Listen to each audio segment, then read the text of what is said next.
Shalom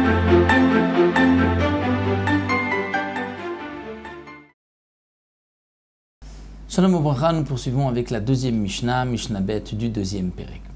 Donc la Mishnah commence avec le din de Shemen Serefa que nous avons vu dans la première Mishnah.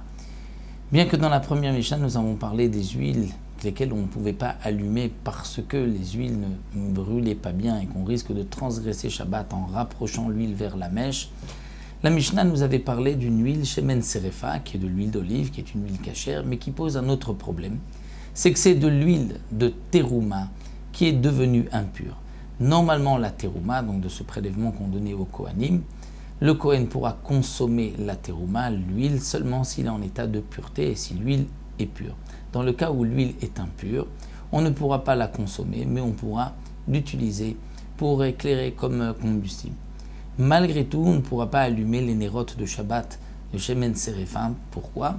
Parce que notre Mishnah nous parle d'un vendredi qui est Yom Tov et il y a une interdiction Yom Tov de brûler de l'huile de terouma impure. C'est ce que la Mishnah nous dit ici. En madlikim beshemen serefa biyom tov. La Mishnah vient nous expliquer la raison de ce que nous avons vu dans la première Mishnah. Pourquoi vlo beshemen serefa ? Parce que on n'allumera pas avec du shemen serefa pendant Yom Tov, puisque c'est une interdiction de brûler des korbanot impurs pendant Yom Tov. Rabbi Ishmael Omer, là on revient à toutes les huiles. Rabbi Ishmael nous dit en madlikim beiteran pnei kvod Shabbat. Iteran, c'est une huile qui brûle bien, mais elle pose un autre problème. C'est qu'elle a une mauvaise odeur. Iteran, c'est quoi ? C'est des résidus de résine, c'est-à-dire obsolète, ce qu'on a pris de la résine et ce qui n'est pas bon, ce qui reste, les impuretés de la résine, c'est ça qui est appelé iteran. Et avec cela, on pouvait faire aussi donc un combustible, mais il dégageait une mauvaise odeur. Et donc, à cause du kavod de Shabbat, de l'honneur de Shabbat, on ne peut pas rester dans une pièce où il y a une mauvaise odeur, on ne pourra pas allumer avec iteran. Les chachamim permettent toutes les huiles. Pour les chachamim, à l'exception des huiles qui sont mentionnées, bien sûr, explique Mfarshim dans la première Mishnah, on pourra allumer avec toutes les huiles, que ce soit beshemen shum shemin, de l'huile qui provient du sésame, des grains de sésame, ou bien beshemen egozim, ou de l'huile de noix, ou beshemen snunot, de l'huile qui provient des radis, beshemen dagim, de l'huile qui provient des poissons, beshemen pakuot, ou bien de l'huile qui provient de pakuot. Pakuot, c'est une courge du désert, une courge sauvage. Bien sûr, tsnunot, ce n'est pas le radis lui-même qui donne de l'huile, mais c'est les graines du radis. Lorsqu'on laisse le radis en terre, il y a ensuite des graines qui poussent sur les feuilles. Et lorsqu'on prend ces graines et qu'on va les écraser, on peut fabriquer de l'huile. Ça aussi, c'est valable d'après les chachamim.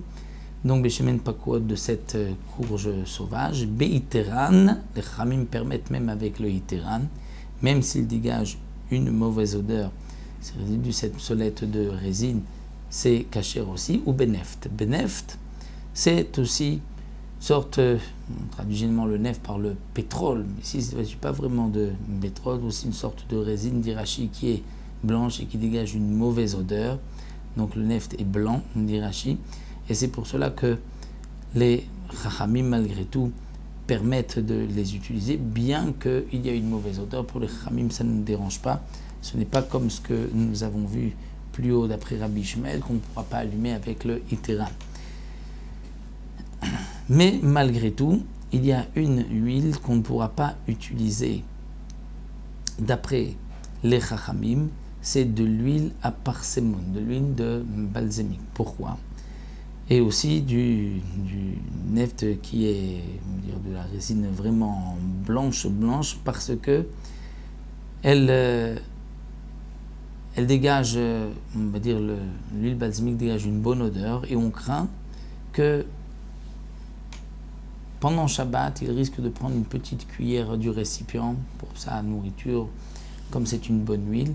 Et lorsqu'on enlève de l'huile d'une veilleuse, il y a une transgression de Shabbat. C'est comme si on a éteint la veilleuse, puisqu'en enlevant une partie de la veilleuse, on va faire que la veilleuse va s'éteindre plus tôt. Et donc là, c'est une transgression de Shabbat. Comme le Barthénora le rappelle, celui qui rajoute de l'huile pendant Shabbat transgresse Mavir, et celui qui en enlève transgresse Mechabé, il éteint. Donc allumer ou éteindre en rajoutant ou en enlevant de l'huile. Rabbi Tarfon nous dit, pour Rabbi Tarfon, non, il faut allumer avec de l'huile d'olive uniquement. C'est la meilleure huile qui monte bien, et c'est pour cela que on va utiliser pour Rabbi Tarfon uniquement Shemen Zayit. Alors, la halakha est en vérité d'après comme les Chachamim, on pourra utiliser toutes les huiles, mais malgré tout, on ne pourra pas utiliser Itiran Neft ni Shemen Aparsemon qui dégage une mauvaise odeur. Le Itiran el Neft, ça, la halakha fixe qu'on ne pourra pas allumer les veilleuses de Shabbat avec ces huiles. Voilà, nous avons terminé la deuxième Mishnah.